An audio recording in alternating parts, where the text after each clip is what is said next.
বাজেটের পর ফের বিরাট বড় চমক মোদি মমতার। আগামী এপ্রিল মাস উপলক্ষে এবং বিধানসভা ভোটকে মাথায় রেখে ফের বড় ঘোষণা। মুসলিমদের ঈদ এবং দুর্গাপুজো উপলক্ষে বিরাট বড় সুখবর ঘোষণা প্রধানমন্ত্রীরও। এবার দেশের প্রত্যেক মহিলাদের জন্য লক্ষ লক্ষ ঘর দেওয়ার ঘোষণা প্রধানমন্ত্রীর।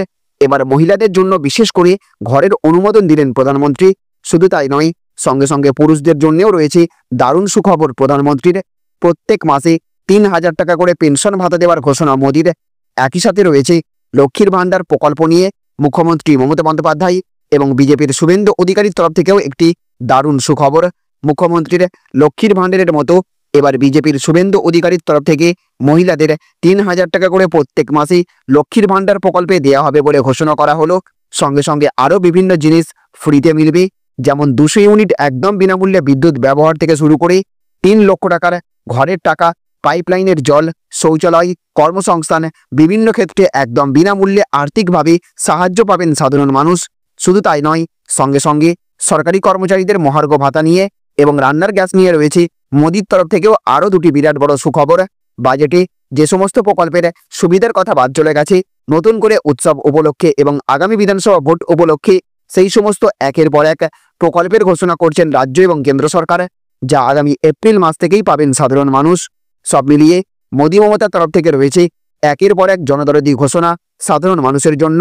মুখ্যমন্ত্রী এবং প্রধানমন্ত্রীর একের পর এক জনকল্যাণমূলক প্রকল্পের মাধ্যমে পরোক্ষ এবং প্রত্যক্ষভাবে উপকৃত হতে চলেছেন গ্রাম বাংলার সকল মানুষ।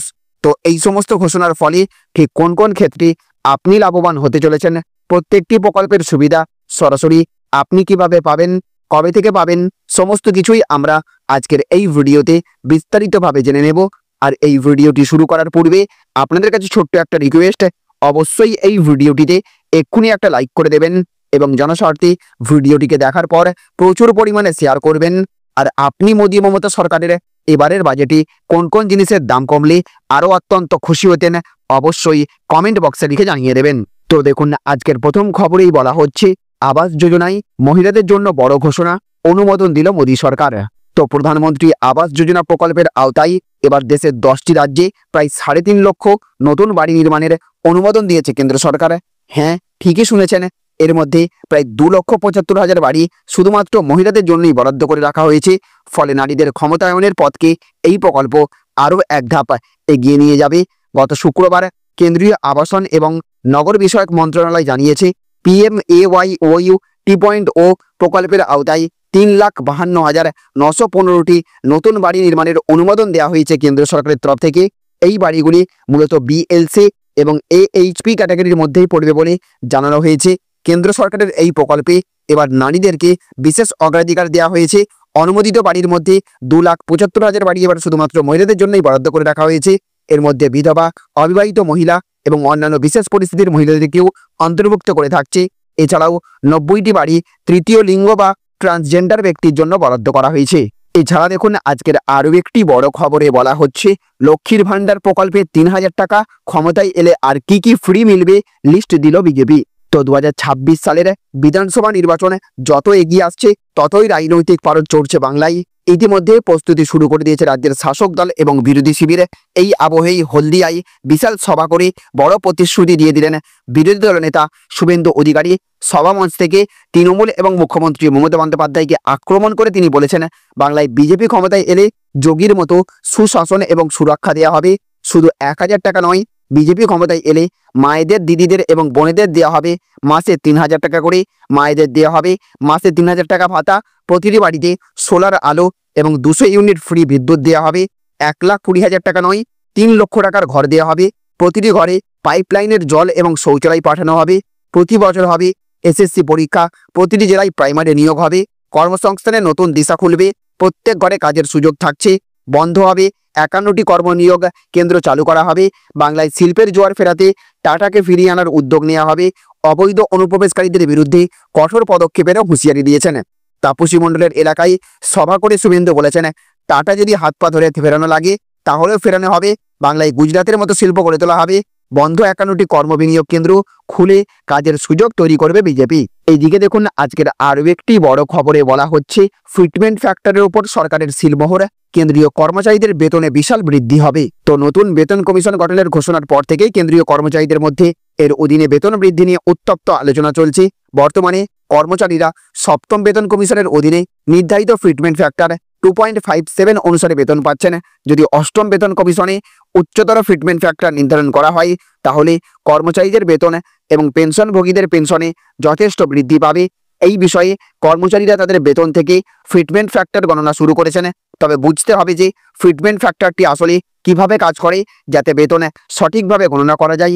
অনেক কর্মচারী মনে করেন যে ফিটমেন্ট ফ্যাক্টর যত বেশি হবে বেতন তত বেশি বৃদ্ধি পাবে, কিন্তু এটি সত্য নয়। এটি শুধুমাত্র মূল বেতনের সাথে গুণ করা হয়, মোট বেতনের সাথে নয়। অতএব ফিটমেন্ট ফ্যাক্টর বৃদ্ধির অনুপাতে বেতন এবং পেনশন বৃদ্ধি পায় না। এই কারণেই ফিটমেন্ট ফ্যাক্টর বৃদ্ধি মূল বেতনের মতো মোট বেতনে সমানভাবে প্রতিফলিত হয় না। মোট বেতনের মধ্যে আরও অনেক উপাদান অন্তর্ভুক্ত থাকে। বেতন কমিশন বেতন এবং পেনশন সংশোধন করার সময় অনেক বিষয় বিবেচনা করে, যেমন ডিএকে মূল বেতনের সাথে একীভূত করা এবং বেশ কয়েকটি ভাতা যোগ করা বা বাদ দেওয়া। ফিটমেন্ট ফ্যাক্টরকে মূল বেতনের সাথে গুণ করে বেতন গণনা করা। ধারণা করা হচ্ছে যে 2.86 ফিটমেন্ট অনুমোদিত হয়েছে। এখন অষ্টম বেতন কমিশন শীঘ্রই কার্যকর করা হবে এবং এতে বিশাল বেতন বৃদ্ধি দেখা যাবে। তবে সরকার এই বিষয়ে কোনো আনুষ্ঠানিক নিশ্চিতকরণ এখনো পর্যন্ত করেনি। এছাড়া দেখুন, আজকের আরও একটি বড় খবরে বলা হচ্ছে ই-শ্রম কার্ড থাকলে মাসে 3000 টাকা ভাতা দিচ্ছে, অনলাইনে আবেদন করুন। তো বর্তমান সময়ে ভারতের অসংগঠিত শ্রমিকদের জন্য সরকারি সহায়তা এবং সামাজিক সুরক্ষার গুরুত্ব অপরিসীম। এই লক্ষ্যে ভারত সরকার ই-শ্রম কার্ড চালু করেছে, যা শ্রমিকদের আর্থিক সহায়তা এবং নিরাপত্তা প্রদান করবে।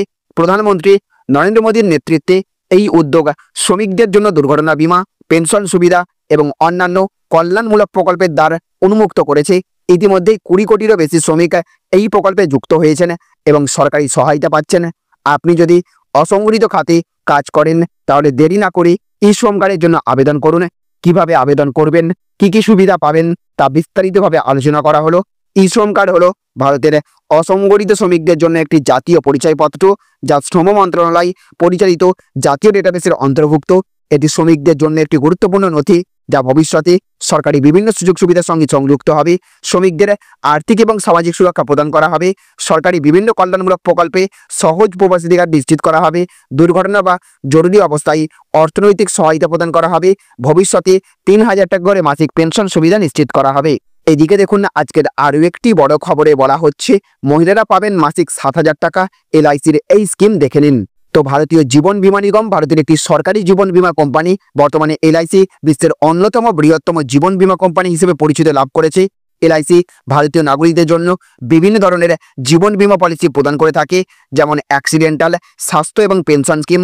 বর্তমানে ভারতীয় জীবন বীমা নিগম নতুন এক প্রকল্পের সূচনা করেছেন, যার মাধ্যমে মহিলাদের মাসিক 7000 টাকা প্রদান করা হবে। ভারতবর্ষের সকল মহিলা প্রার্থী আবেদন প্রক্রিয়ায় অংশগ্রহণ করতে পারবেন। আবেদন প্রক্রিয়ায় অংশগ্রহণের জন্য ন্যূনতম শিক্ষাগত যোগ্যতার প্রয়োজন রয়েছে। অনলাইনে আবেদন প্রক্রিয়ায় অংশগ্রহণ করতে হবে। এলআইসির তরফ থেকে দেশের মহিলা প্রার্থীদের জন্য যে নতুন প্রকল্পের সূচনা করা হয়েছে, তার নাম হলো বীমা সখী যোজনা। এই প্রকল্পের মাধ্যমে দেশের গ্রামীণ মহিলাদের এজেন্ট হিসেবে নিযুক্ত করা হয়। এই মহিলারাই এজেন্ট হিসেবে কিছু কাজের মাধ্যমে মাসিক 7000 টাকা উপার্জন করতে পারছেন। বর্তমানে এই প্রকল্পের লক্ষ্য 1 বছরের মধ্যে 1 লাখ মহিলাকে বীমা এজেন্ট হিসেবে অন্তর্ভুক্ত করা। এই প্রকল্পের অধীনে মহিলারা 3 বছরের জন্য একটি নির্দিষ্ট পরিমাণ মাসিক ভাতা এবং বীমা বিক্রির ওপর নির্দিষ্ট পরিমাণ কমিশন পাবেন। ভাতার কাঠামো নিম্নরূপ: প্রথম বছর প্রতি মাসে বীমা সখী মাসিক 7000 টাকা পাবেন, দ্বিতীয় বছর প্রতি মাসে 6000 টাকা এবং তৃতীয় বছরে প্রতি মাসে 5000 টাকা করে দেওয়া হবে। বীমা সখী যোজনায় শুধুমাত্র মহিলারাই আবেদন জানাতে পারবেন। আবেদনের ক্ষেত্রে উক্ত মহিলাকে অবশ্যই ভারতীয় নাগরিক হতে হবে। এর পাশাপাশি কোনো স্বীকৃত বিশ্ববিদ্যালয় থেকে যে কোনো শাখায় ন্যূনতম স্নাতক উত্তীর্ণ হতে হবে। এলআইসি এজেন্ট অথবা তার নিকট আত্মীয়রা আবেদন প্রক্রিয়ায় অংশগ্রহণ করতে পারবেন না। এছাড়া দেখুন, আজকের আরও একটি বড় খবরে বলা হচ্ছে এখন গ্যাস সিলিন্ডারের সমস্যা শেষ, শীঘ্রই ডাবল বার্নার সোলার স্টোভ চালু হবে। এটি সূর্যের আলোতে চার্জ হবে। এর দাম জানুন। তো আগে মানুষ খাবার রান্নার জন্য কাঠ ব্যবহার করত, কারণ আগে তাদের চুলা এবং গ্যাস ছিল না। কিন্তু আজকাল শহর হোক বা গ্রাম, সর্বত্রই চুলার জায়গা নিয়েছে গ্যাস সিলিন্ডার। কিন্তু গ্যাসের দাম বৃদ্ধি এবং বারবার রিফিল করার কারণে মানুষ বেশ সমস্যায় পড়ছে। কিন্তু আমি আপনাকে একটা স্বস্তির কথা বলি, এখন আপনাকে সিলিন্ডার রিফিল করার প্রয়োজন হবে না, কারণ এখন আপনি সরকারের কাছ থেকে ডাবল বার্নার সোলার স্টোভ পাবেন। আজ এই ভিডিওতে আমরা এই সৌরচুলা সম্পর্কে জানবো, এর দাম কত হবে, এর জন্য কিভাবে আবেদন করবেন, যাতে আপনি সরকারের এই প্রকল্পের সুবিধা নিতে পারেন। আমরা আপনাকে বলি যে এই ডাবল বার্নার সোলার স্টোভটি ইন্ডিয়ান অয়েল কর্পোরেশন দ্বারা চালু করা হয়েছে। এই সৌর চুলার সাহায্যে মানুষের বারবার গ্যাস রিফিল করার সমস্যা শেষ হবে, কারণ এই চুলাটি কাঠ বা গ্যাসে চলে না, বরং এটি সূর্যের আলোতে চার্জ হয়। আমি আপনাকে বলি যে চুলার নাম সূর্য নতুন চুলা রাখা হয়েছে। আপনি সহজেই আপনার বাড়িতে এই চুলা ব্যবহার করতে পারেন। তেলমন্ত্রী হরদীপ সিং পুরীর বাড়িতে এই সৌর চুলা চালু করা হয়েছে, যেখানে এই চুলার সাহায্যে দিনে 3 বার খাবার রান্না করা পরিবেশন করা হয়েছে। এটি দেখায় যে এটি একটি অত্যন্ত উপকারী চুলা হিসেবে বিবেচিত হতে পারে। এই সৌর চুলাটি ব্যবহার করা খুবই সহজ। এটি একটি তার সংযুক্ত থাকে, যার উপর সোলার প্লেট থাকে। আপনাকে যা করতে হবে তাহলে দিনের বেলায় ছাদে সেই সোলার প্লেটটি রাখতে হবে, যাতে সৌরশক্তি দিয়ে এটি সম্পূর্ণরূপে চার্জ করা যায়। এরপরে আপনি এটি সহজেই ব্যবহার করতে পারবেন। তাহলে ফ্রেন্ডস, বুঝতে পারলেন, একদিকে আগামী এপ্রিল মাস উপলক্ষে নতুন অর্থবর্ষ চালু হবার আগেই অপরদিকে বিধানসভা ভোটকে পাখির চোখ করে মোদী মমতা ঘোষণা করছে একের পর এক সুখবর রাজ্যবাসীর জন্য। এবার দেশের প্রায় প্রত্যেক পরিবার পেতে চলেছেন একটি করে নিজের ঘর। বিশেষ করে এবার মহিলাদের জন্য ঘরের অনুমোদন দিয়েছেন প্রধানমন্ত্রী। সঙ্গে সঙ্গে পুরুষদের জন্য, অসংগঠিত ক্ষেত্রের শ্রমিকদের জন্য ই শ্রম কার্ডের মাধ্যমে প্রত্যেক মাসে 3,000 টাকা করে ভাতা দেওয়ার ঘোষণা রয়েছে। সরকারি কর্মচারীদের বেতনে বিশাল বৃদ্ধির সুখবর। একই সাথে এদিকে লক্ষ্মীর ভাণ্ডারের মতো বিজেপিও পশ্চিমবঙ্গে ক্ষমতায় আসলে 3,000 টাকা করে লক্ষ্মীর ভাণ্ডার প্রকল্পে দেওয়ার ঘোষণা করেছেন শুভেন্দু। শুধু লক্ষ্মীর ভাণ্ডার নয়, সঙ্গে সঙ্গে আরও বিভিন্ন জিনিস কিভাবে ফ্রিতে মিলবে সেই লিস্ট দিয়েছে শুভেন্দু অধিকারী, যার মধ্যে 200 ইউনিট বিনামূল্যে বিদ্যুৎ থেকে শুরু করে 1.5 লক্ষ টাকার বদলে 3 লক্ষ টাকা করে ঘরের টাকা, এমনকি কর্মসংস্থানের নতুন দিশা, প্রত্যেক ঘরে চাকরির সুযোগ করে দেওয়ার ঘোষণা করেছেন শুভেন্দু অধিকারী। সঙ্গে সঙ্গে এলআইসির তরফ থেকে প্রধানমন্ত্রীর যৌথ উদ্যোগে মহিলারা পাবেন মাসে মাসে 7,000 টাকা করে বীমা সখী যোজনার মাধ্যমে। প্রধানমন্ত্রীর সঙ্গে সঙ্গে মুখ্যমন্ত্রীও পাল্লা দিয়ে একের পর এক প্রকল্পের ঘোষণা করছেন সাধারণ মানুষের জন্য। সব মিলিয়ে আগামী বিধানসভা ভোটকে লক্ষ্য করে একটার পর একটা সুখবর আসছে রাজ্যবাসীর জন্য। সরকারের তরফ থেকে ভোট ব্যাংক ধরে রাখতে সঙ্গে সঙ্গে প্রধানমন্ত্রী নরেন্দ্র মোদীও চেষ্টা করছেন বাংলাবাসীর মন পেতে একের পর এক সুখবর ঘোষণার মাধ্যমে। তো ফ্রেন্ডস, মমতা এবং মোদী সরকারের এবারের বাজেটে কতটা জনদরদী সিদ্ধান্ত নেওয়া হয়েছে, কোন কোন জিনিসের দাম কমানো অত্যন্ত দরকার বলে আপনি মনে করে থাকেন, অবশ্যই কমেন্ট বক্সে লিখে জানিয়ে দেবেন। এই ছিল আজকের কয়েকটি গুরুত্বপূর্ণ আপডেট। এই ভিডিওটি আপনাদের যদি ভালো লেগে থাকে তাহলে অবশ্যই ভিডিওটিতে লাইক করবেন এবং অবশ্যই ভিডিওটিকে রাজ্যের সমস্ত মানুষের কাছে শেয়ার করে সকলকে জানার সুযোগ করে দেবেন। ভালো থাকবেন, সুস্থ থাকবেন। Thank you friends, thank you for watching.